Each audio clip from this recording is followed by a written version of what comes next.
And you are a guardian angel and designer. What you talking about, man? You are from the Bronx, bro. You are not from Harlem. Why do you keep thinking that you are from Harlem, bro? You are not from Harlem. I did not grow up with you, man. I did not grow up with you. Contrary to what you believe, never needed nowhere to stay. You act like that couch. You was a fan. You begged us. You are a fan. Mace taught me how to rap, and Cam always made sure I was on every single album he had. He was like, boy, once you figure out how to rap the same way you act in these streets, it's gonna work for you. Just keep going. And that's all so I always gotta give credit to where credit is due. There would be no Jim Jones if it wasn't for them guys. You were fanned out and you begged to come to your house after you heard all these mixtapes. That's how you got in. You was so cool. And we was like, yo, Jomo's a nice guy. Mace like, yo, I think I'll teach him how to rap. Mace actually taught you how to rap. Literally. He taught you how to rap. What's the chances of you, Cam, and Mace getting back? I don't think it's really gonna happen. We two different type of people. And always have. Competitive nature always been first before friendship. Remember, Cam, my man. It's not. So it's not you. I took the position of my position. Cam is my partner. I'm not his artist. I was the CEO of Diplomats. I made Diplomats with him. I was with him for every bit of his journey. I held him down. I took that position of holding him down. I'm not his soldier. You heard? I'm his partner. But in the journey that we had to take, I had to do what was needed. Why I played my position. And that's why I'm able to be here and have a conversation with you, because I did what I was supposed to do. I never needed nowhere to stay. You act like your couch. You was a fan. You begged us. You are a fan. What if everything you thought about Jim Jones was straight up cap? What if the dude bragging about building Mace and Cameron's careers was really just a super fan begging for a seat at the table? You're not from none of that.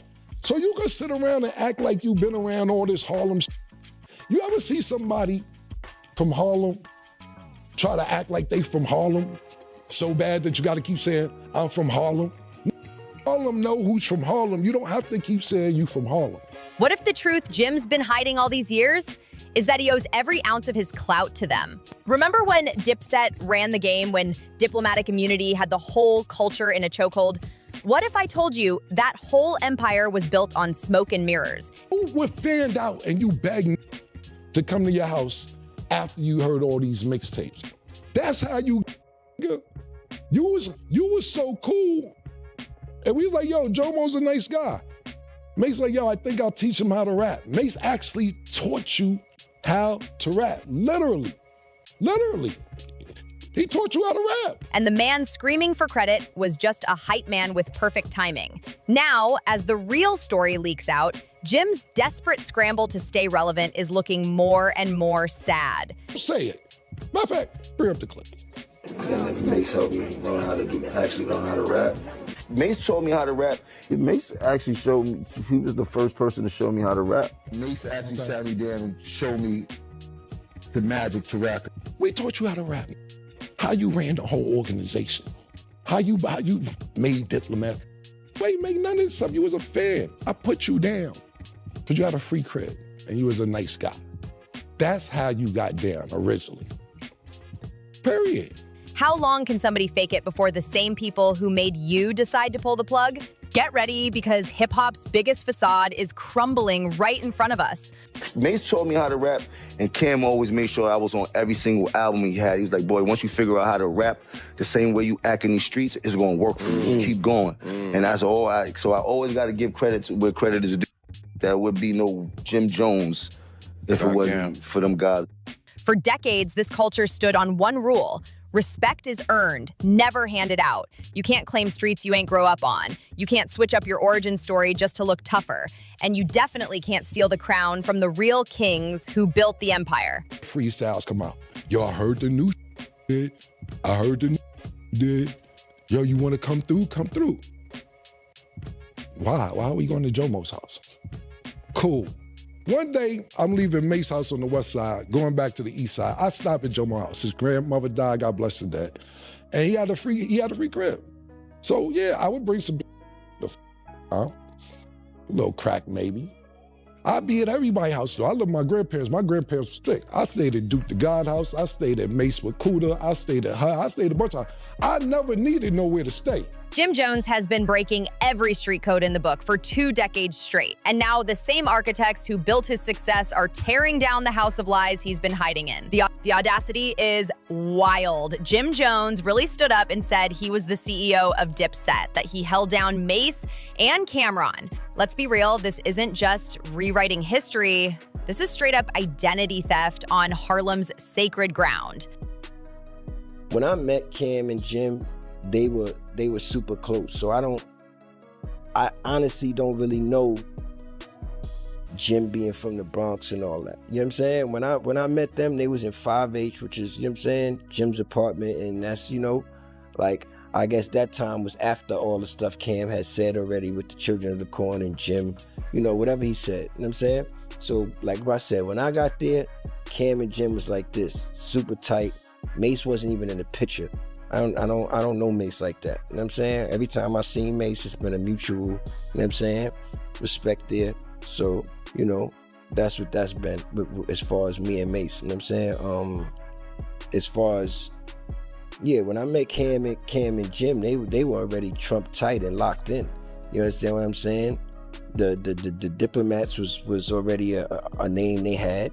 You know what I'm saying? I don't sit there and claim I made the dip, so that's not something I'm doing. You know what I'm saying? I made Dipset though, the two. Yeah, I did that. Claiming credit for something you never touched isn't just a lie, it's a major violation that'll get people hurt out here. And the way he spits these lies with confidence, that's what happens when somebody repeats the same false story for so long, they start drinking their own Kool-Aid. Here's the thing about building your whole legacy on borrowed clout. Sooner or later, the real owners come knocking to collect. And when they do, it gets ugly.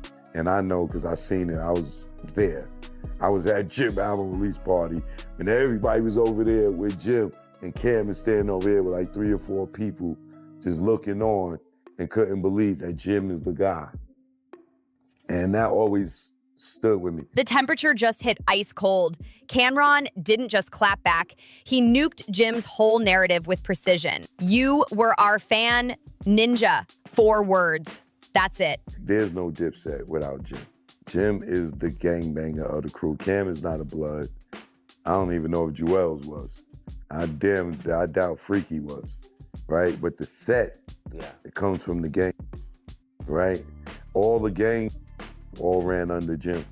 Right. All of the muscle was Jim. That wasn't Cam. You know what I'm saying? Cam was like the Jay-Z. Cam was the artist. The Jay-Z, the mascot of it, if this is Rockefeller. Right. And then Jim was Kareem? Biggs? No, because Jim did more than what Biggs did. I wouldn't use the Rockefeller scenario. That's not a good thing.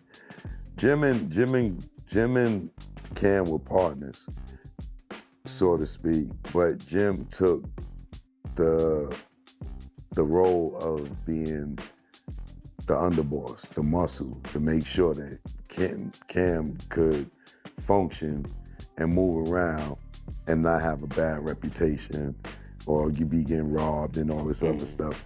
So Jim put he stood front line for anything in regards to Cam, and then he put Dipset in front of Cam. And just like that, 20 years of carefully built up mythology went up in flames. This isn't about bruised egos or petty drama. This is about a hard truth. There are builders and then there are leeches. There are artists who create from the dirt and opportunists who ride coattails to the top. Wedge that became between Cam and Jim is Jim's success. When Jim started becoming successful as an artist, the animosity started building up in Cam. It wasn't supposed to go like that according to Cam's story. No. Cam always looked at him as being the star, Jim being capo. You know what I'm saying? Right. But it's kind of like Sammy the Bull becoming John Gotti. You know what I'm saying? Gotti's probably gonna feel a little way if Sammy becomes the main man. You know what I'm saying? And in that situation, that's what it is. Jim started to grow as an artist. And as he started to grow as an artist, he started moving from standing behind Cam to he started standing next to Cam. And then it got to a point where he stood in front of Cam. Mm-hmm. And Cam was looking him over his shoulder like, what you doing? And then that built the animosity. And by the time Ballin hit, Cam had a gang of animosity and internal hatred. And I know because I seen it, I was there. I was at Jim album release party. Cam just reminded the world exactly which one Jim really is, and it sure ain't the one he's been claiming. People who ain't built nothing real always end up starving for validation. They don't latch on to successful folks out of loyalty. They do it because deep down, they're terrified the world will see them for what they really are: empty. Jim's whole public image has been propped up on borrowed street credibility, and when that shaky foundation starts to crack, the only move left is to double down on the lies and pray nobody calls your bluff. Not in a disrespectful way, but he was under the wing. Jim was the muscle. You get what I'm saying? Right. And Jewels was under that wing too, of the muscle.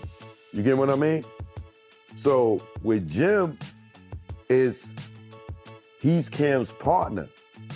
Copy. But he's taking a step back to play the muscle. Right. Jewels was a worker. Right. A hiree, a little man. Right. You know what I'm saying? There's a difference between Jewels and Jim. You know what I'm saying? If it was beef, Jewel ain't gonna be front line. You know what I'm saying? You're gonna have to get through Jim, then Dipset to get to Cam, and then probably to get to Jewels. Right. You know what I'm saying? Jewels ain't standing in front of Jim, and Jewels ain't standing in front of Cam. Well, guess what? That day just came. The truth hit like a sledgehammer.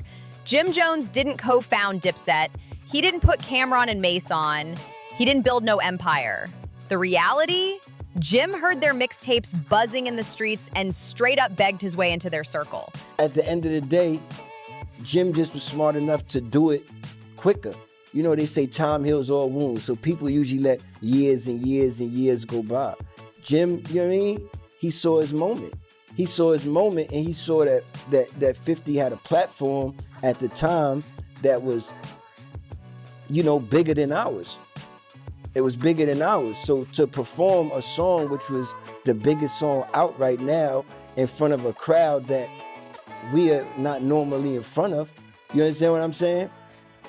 I don't think it was the worst thing. Like Jim knew that it wasn't no bloodshed, you know what I'm saying? And Jim was smart enough to know, I think, all right, this is not even that serious. Like like at the time I knew people in Queens, like, you know what I'm saying? Like it was like the Cam, and you see, look at him and Cam right now, they're on the platform. So obviously the beef wasn't that serious.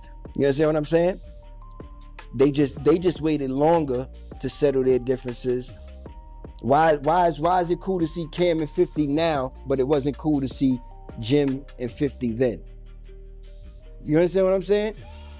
That Jim and Cam is beefing now, right? So y'all say, okay, so why is 50 on? You understand what I'm saying? It's the same thing, bro. It's the same thing. It's just people like to pick and choose. You know what I'm saying? People got their favorites even in the groups, man. It's always been like that. So now when the group clash, it's like, you know, people want to take, I think the bull. If y'all really want to see niggas move as a unit, don't be taking this. Even if you like Cam more than you like Jim more than you like Cam. You know what I'm saying? It's Dipset. You know what I'm saying? So you know when you see them going at it, you know what you're seeing. You know what I'm saying?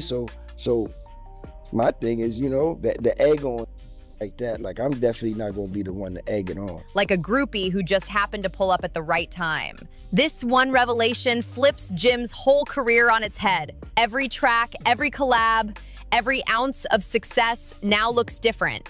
It all traces back to that single desperate move. A fanboy who talked his way into riding the wave of two rising stars to stay relevant. people, it don't even be the actual people. Like if me and you was beefing and you said, I don't know, Zeke got a peanut head paws, and I said you got 11 toes, or whatever the case may be.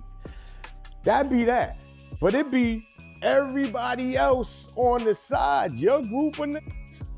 Be like, yeah, man, you know, he's a peanut gallery. They gonna make up all this, make sure to turn the peanuts into peanut butter, then whip it into something else to make it all a whole bunch of different Then my talk about your feet and all that. You know what I'm saying? Like, so just to, like, if that's everybody who's from Harlem got some family in the Bronx. Everybody who got family in the Bronx got family in Harlem. Yeah, Jim is from the Bronx and he came to Harlem. You know what I'm saying? But the thing about it is, you gotta understand the war. Like, Jim it's like battling. It's like rap. It's like Jim, whatever, but they wasn't. They was on platforms. Jim said what he said.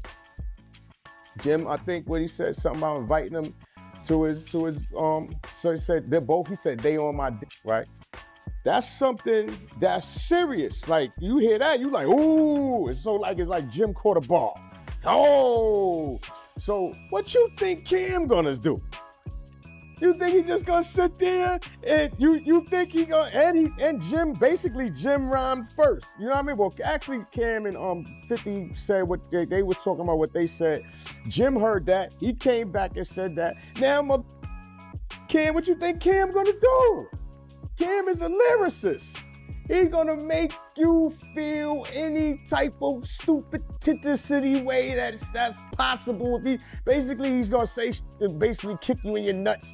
You know what I mean? He's gonna rip your heart out. Remember the old school when they was doing electric boogie and they grabbed the nigga by the heart, pulled the heart, they just had it in their head.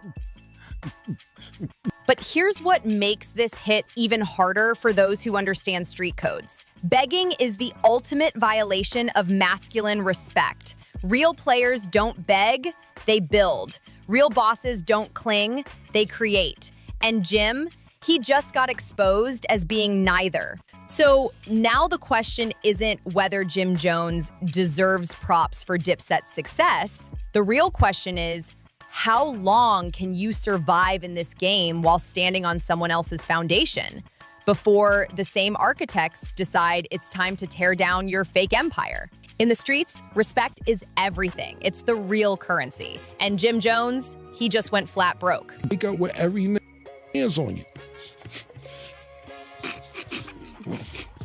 But I see the pattern now. If I either disagree with you and don't want to take it that route because they got some genuine love for you, you keep going on and on and on. Every that put hands on you or you get told takes you cool with them. I see you with C Gutter. Junior Mafia, cool. I see you taking pictures with True Life. It's cool. Man, DC, y'all having sit-downs to work out. Gunshots was let off with that. Y'all having sit-downs to work it out. You tried to chase French Montana out the game. That ain't work out. Y'all got cool. So cool that you go to his video shoot. Pardon me, not his video movie. You're sitting in the crowd watching the premiere, and they dissing you in the movie. You in the movie getting dissed, and you gotta eat it, just sitting in the crowd.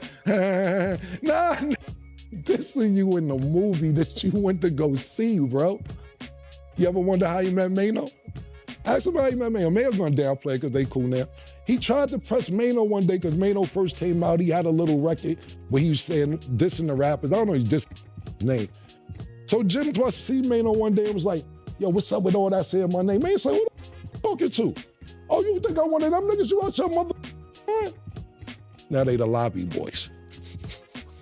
Every that do something to put pressure on you, you sit there and work it out. But when niggas got a little genuine heart for you and all that, cool, that's the pattern. If they don't put hands on you, then you can keep going on and on and on. And I ain't promoting none of this. I think it's cool that you cool with everybody I name. You gonna be 50 next year. I'm happy that you cool. I'm not saying it's to starve no feathers. I'm not saying that to backtrack on any beef or go anything like, I think it's really cool. But you do this, you keep, you cool with, and then and sophisticatedly, you keep going on and on, bro. When the same people who built you decide it's time to unbuild you, there's no bouncing back from that level of character destruction. But here's what makes this takedown even colder. Jim's been pushing these lies for so long, we've got receipts of him straight up contradicting himself. His own words from years ago are about to blow up every single claim he's making today. What I'll finish with is this, man. I'm never here to downplay your character. As much as you try to degrade my character for years and push me under the bus and say, I ain't start this and I ain't do that, and you started Pink and you made the Diplomats, which is just, if people choose to believe that, then look, I got a Brooklyn, a bridge in Brooklyn I can sell you to, my period. But at the end of the day, I never try to downplay your character. And I didn't know all this on because I was on vacation. I came back a few days ago and seen all this going on. And it's like, for instance, right? I see you post and let me get jumped in Rucker, this, that, and third by 8, that, and third. I'll let that story however they want to tell it. I seen the story one time when Little C's was telling the story. I mean, me and Little C's is cool. And Little C's told me he punched me in my face. Really? And me and C's, I seen C's. C's, really? No, I'm not dissing C's, but no. Little C's never punched me. But if you go to his end in that story, that's what he said he did. And like I said, I ain't got no problem. I seen C's, we good. But you keep running around with these 25-year-old stories. Do you ever hear me talk about when you ran on me when BMF pulled up? When you ran in the hotel, they chased you to the beach. And lucky, I had my and my man Jojo, I ain't gonna say his name, Spanish, the Spanish about life, who was with me, was like, who are these? I said, oh, they come this way. No, and this no disrespect, because Blues, all that. And Blue Da Vinci just told this story on his platform or whatever platform recently. He got it 89% right. It's a little off, Blue. I'll tell it on Talk with Flea, my perspective of what happened. But at the end of the day, I don't be out there pumping. They chase you to the beach in the sand. You was getting wet from the water, from the ocean. I don't pump that. You know what separates the real street legends from the fakes? Consistency. Real ones keep their story solid because they actually lived it. The fakes, they flip the script depending on who's in the room, and eventually, those lies circle back like a boomerang to expose them. Jim Jones has been remixing his origin story for 2 decades now, but there's one thing he can't outrun: the internet. When your own words from the past rise up and crush your present lies, that's not just embarrassing, that's career suicide. Now listen closely. Cameron is setting up the kill shot. He's not just throwing wild accusations, he's about to drop evidence that hits harder than any diss track. When someone in the streets says they got receipts, you better believe they're about to air it all out. And what Cam's about to reveal, it'll completely obliterate whatever credibility Jim thought he had left. Listen to how calm and confident Cam sounds. That's not ego. That's a man holding the ultimate trump card. When you've got someone's own confession on tape, there's no need to argue. All you gotta do is press play and let the world hear the truth. You know why? Because the revolution was televised. I'm here. That's why I gotta work like that. That's why I'm here. The revolution was televised. What you talking about? And I'll wrap it up real quick with this, because I'll be here for an hour. We got other. Stop tricking freedom, bro. Let that sink in for a second. The same dude running around claiming he was the CEO, the muscle, the one who held it all down, just admitted on camera that Mace taught him how to rap, not the other way around. Jim didn't make Mace, Mace made Jim. Period. This isn't just a contradiction, it's a full-on confession. Jim's own mouth just backed up every single thing Cam and Mace have been saying for years. And here's the kicker. When your enemy doesn't even need to destroy you because you're busy destroying yourself, that's the ultimate form of street justice. And it doesn't stop there. Business out there, none of that type of shit. I'm not that type of here to talk down. I don't care. They know what I do. You heard? And they know what I've done. And they could dance around it all they like that joking, but they know upset is gonna be a real problem. And I can tell you about times that I did get upset. And I can tell you about times that they don't want me to talk about. You heard? The both of them. You dig? Like, this game, they can't play with me too much.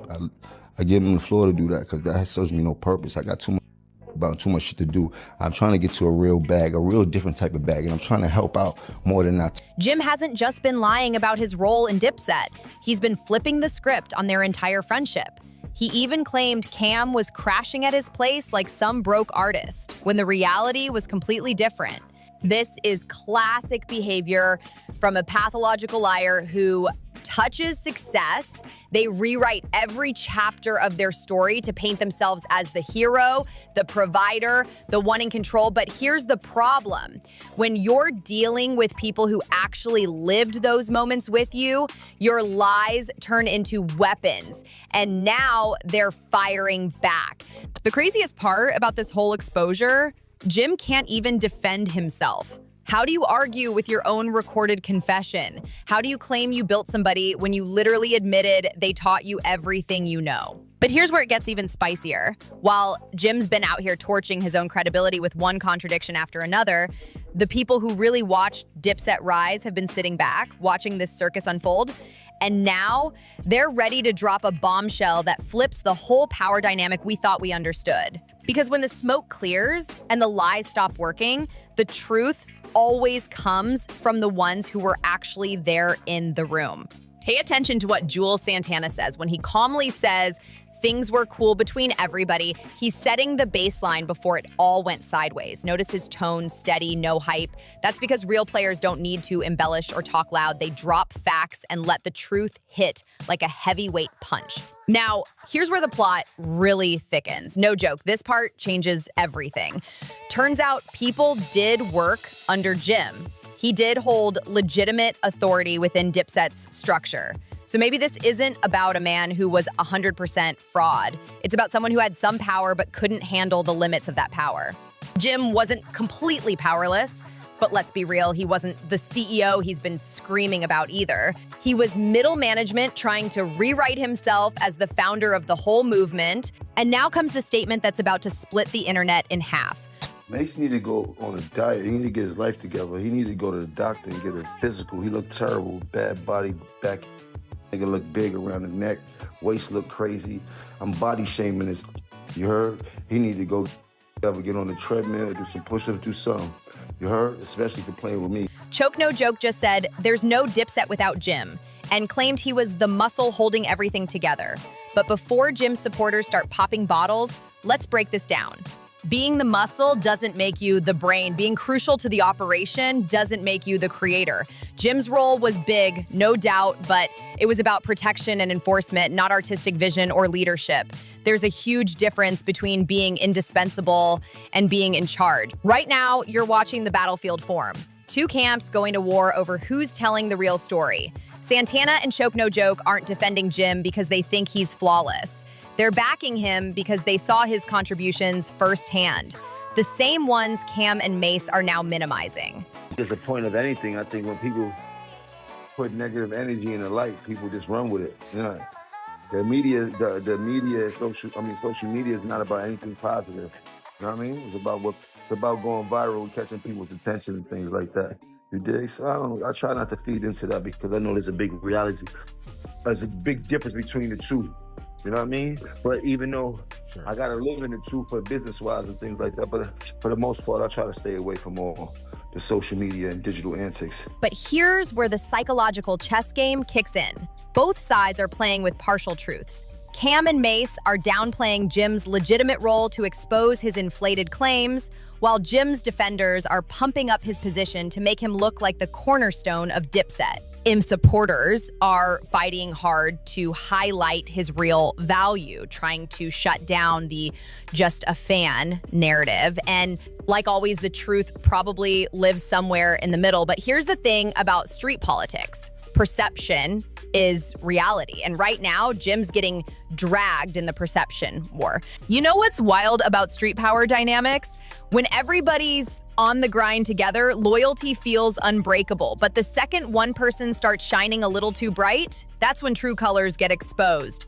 And what's about to come out will show you exactly who the real jealous one in this mess is. Chuck just flipped the whole script, claiming it wasn't Jim who was hating, it was Cameron who couldn't handle Jim's rise to success. Sounds crazy, right? But before you crown Choke as the voice of reason, let's break this down. And this is 3-time Stoglass. Take the shapes of Jim, who this isn't just about loyalty. This is personal. Choke's had beef with Cameron for years.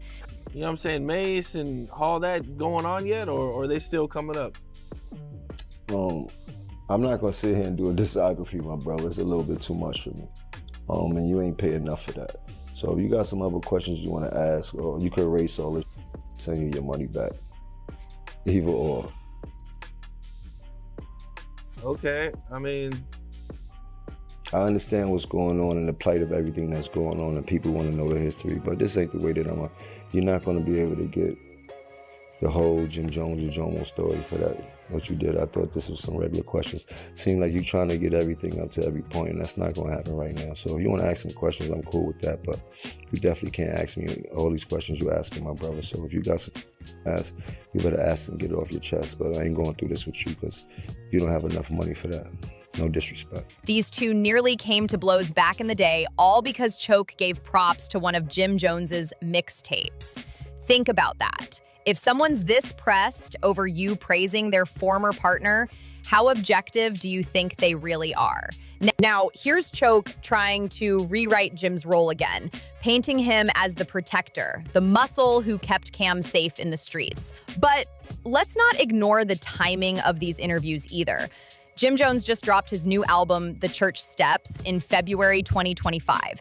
And just like that, everybody's back talking about old Dipset drama. Coincidence? Or is this the oldest trick in the book? When your career's fading, nothing pulls eyes faster than digging up old beef for clout. And Choke, no joke, he's the perfect ally for somebody trying to rewrite history, especially since he's got his own axe to grind with Cameron. Joel Santana even breaks down the infamous 50 Cent situation. But here's the part that speaks volumes. Jim was so thirsty for individual recognition that he broke the cardinal street code: loyalty during wartime. When your crew's in the middle of beef and you go jump on stage with the enemy, that's not just business, that's betrayal. And it didn't come from strategy. It came from jealousy and ambition. Not to be in worse situations than they was before they met you. You get, do you understand that? I don't know if you understand that. That's why I am, but then you send them on dummy missions and trick them out their freedom. Max is doing 75, I know. Well, Jaja just wanted to be a rapper. Jaja got 10 years, my nigga. We don't know where Jeter at. Stro is just missing. I don't know what the Stro. Slicey, 12 years. His godson, that was 13 years old, 8 years. Shotty, he was trying to be 12 years. And I know you love Mel, because I love Mel Matrix. That's my brother. I love him. That's your man more than my man, and that's a fact. I cannot deny it. But you said when he come home, he gonna be the triple OG. Get that man a job, man. Get him a job. He's the triple OG before he went in. Make sure he getting a job, getting six digits a year. That's what it's really about. As much as that side, I don't know if me or not, I ain't talking about this situation. You know what's gangster? Emery is gangster. Emery that had a Puma creative well doing it ain't even like jail back on his plate no time soon, and they ain't never going back. You know what's gangster? Biggs is gangster. Biggs come home for jail, still got a stake in Rockefeller, whatever him and Jay-Z worked out, that's cool. Or whatever, he got St. John as artist, he working with Drink Champs. That's gangster. Not throwing back in the pot to eventually do something that could get them back in the same situation. And I'm not saying if you got something lined up for Matrix, I'm shut the my bad. I apologize, but I don't want that for Melly because I get about Melly. Whether he care about me like he used to or not, I still my love for Melly. So hopefully that'll go right. But this is gonna be the last time I address this. I did this 10 years ago. A lot of people seem like this is new business. When Jim wanted to go to Rock Nation, he sat there and was crying on Funk Master Flex, saying I did this, did that. We did this whole thing 10 years ago, bro. I'm not doing this every 7, 8, 9, 10 years. Whatever you got to say after this, good luck. I wish you luck. I got other shit. A lot of people don't even realize the Dipset movement was from 2001 to 2006, 7. It's 2025. What are we talking about here? If it's people interested in the stories, I dig it. I understand that. Me, from 2007 to 2025, I got to do. This is not on my plate, so I wish you all the best. Jim couldn't handle living in Cam's shadow any longer. So he made a reckless move that shattered their brotherhood forever. That's not the energy of a man secure in his role. That's the energy of someone burning with envy. Jim wasn't the loyal soldier who got betrayed. He was the jealous hype man who couldn't accept his lane and ended up wrecking everything in his quest to become the star. And here we are, 20 years later, and he's still so pressed about it, he's out here recruiting anybody with a grudge to help him rewrite his story. Even Freaky Zeke, who's been trying to stay neutral, admitted this beef wasn't that deep in the beginning.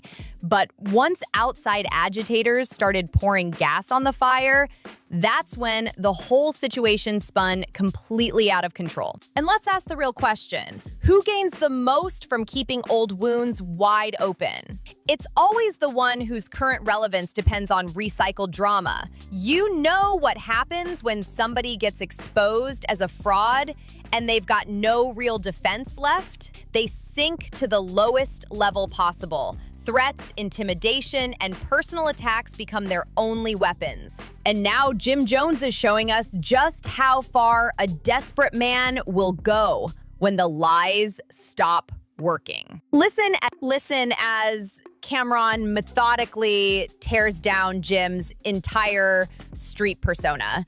This isn't about petty beef anymore. This is about exposing a pattern of behavior that reveals Jim's true character.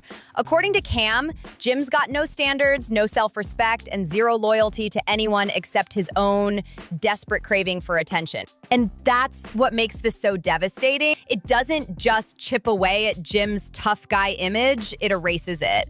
All the bravado, all the muscle man talk, all that so-called street credibility he's been clinging to for years, gone in one story. And Cam's not just talking, he says he's got witnesses ready to back it all up. The wildest part, Cameron doesn't even sound mad anymore. He's not yelling, not emotional, he's bored. And when somebody stops seeing you as a threat and starts viewing you as a nuisance, that's the ultimate form of disrespect. Cam's basically saying Jim isn't even worth his energy anymore because he's already moved on to bigger and better things. And here's Jim's big response after being completely exposed. Threats. When you've got no real ammo left, when your lies have been picked apart and your credibility's in the dirt, there's only one move left. Intimidation. Jim's now out here hinting he's going to air out Mace and Cameron's secrets. But pay attention to what he's not saying. He's not denying a single thing they've accused him of. And when threats flop, he switches to body shaming. Yep, Jim's literally telling Mace he needs to hit the gym and go on a diet.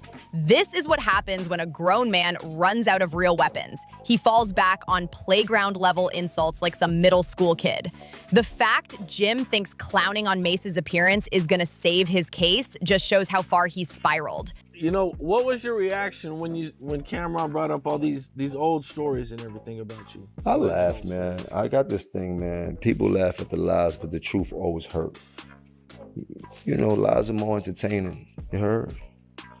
You get to laugh, you get the joke, but the truth is a serious thing, no matter how you look at it. The truth is what the truth is.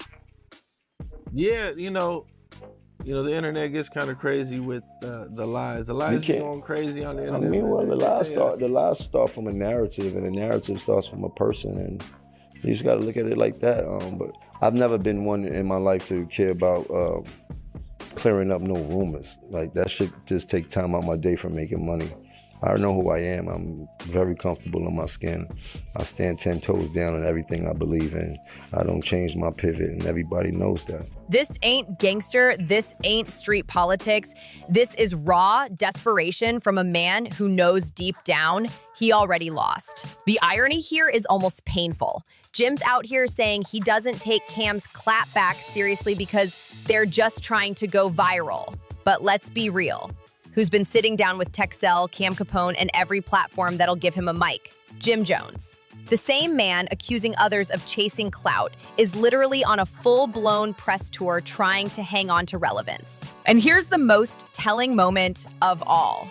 When an interviewer tries to press him for details about his beef with Mace and Cameron, Jim clams up. Silence. The man who had so much to say suddenly had nothing. The man who's been talking the loudest, making threats, and acting tough suddenly goes silent when pressed for details. This is what happens when your whole persona is built on lies. The second someone asks real questions, the entire story crumbles like wet paper. Jim loves to make bold claims when he's controlling the narrative, but the moment someone else takes the wheel and starts digging, he's got nothing. What you're about to witness is the full psychological collapse of a man who's been living a lie for so long that reality itself has become his enemy. Now, listen closely as Cameron delivers the final verdict. This isn't just about old personal beef anymore. This is about exposing Jim's toxic pattern of dragging down everyone around him. According to Cam, every artist who's ever gotten involved with Jim ends up in a worse position than where they started. That's not leadership. That's parasitic behavior, plain and simple. But here's the part that stings the most. Cam reveals that Jim has been on this negative press campaign against him and Mace for over a decade. Let that sink in. This isn't some fresh beef, it's obsession. Jim's been stuck in the past for so long because deep down, he knows the past was the only time he ever felt truly relevant. And the irony? It's suffocating. Jim swears he doesn't care about the rumors, says he's focused on making money, and doesn't have time for drama. But who's been jumping on interviews with XXL Cam Capone and any platform willing to give him 5 minutes? Jim Jones. The same man accusing others of chasing clout is out here running his own clout-chasing marathon. The man who claims he's focused on making money is out here on a full-blown press tour, clinging to old beef just to stay relevant. But let's be real. This isn't just 3 Harlem legends arguing about the glory days. This is bigger than that. This is about authenticity in hip-hop culture.